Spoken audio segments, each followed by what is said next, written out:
আমরা প্রায় 18-19 দিন ধরে দেখছি দিল্লিতে যন্তর মন্তরের সামনে একটা নাটক চলছে, যেখানে একজন 18 দিন ধরে তিনি অনশন করছেন বলে বলছেন, এবং তার জেরে সেখানে অনেক মানুষের ভিড় হচ্ছে। কোন মানুষ? সাধারণ আপনার আমার মতো মানুষ নয়, তাদের সঙ্গে কোনো না কোনোভাবে পলিটিক্যাল যোগ রয়েছে, রাজনৈতিক যোগ রয়েছে, এবং সেই রাজনীতির যোগটাও ইন্ডি জোটের যোগ। এটাই আমাদের দেশের মিডিয়া। আমি কিছুদিন আগে ভিডিও বানিয়েছিলাম যেখানে বলেছিলাম আমাদের ইন্ডিয়ান মিডিয়া 180টা কান্ট্রির মধ্যে 157 নম্বর র্যাঙ্ক করছে। তার কারণটা এটাই, আমাদের ইন্ডিয়ান মিডিয়া রিয়েল যে ইস্যু বা রিয়েল প্রবলেম সেগুলো নিয়ে কিছু বলবেন।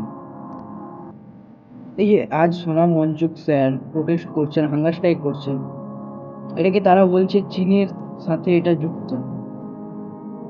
এদের মাথাটা খারাপ হয়ে গেছে নাকি? এরা কার সম্বন্ধে কি বলছে এরা জানে? এসব অশিক্ষিত মানুষকে কে জার্নালিস্ট বানায়? এই কারণেই আজকে 180টা দেশের মধ্যে 157 নম্বর র্যাঙ্ক ইন্ডিয়ান মিডিয়ার। এইসব কিছু অশিক্ষিত জার্নালিস্টের জন্য।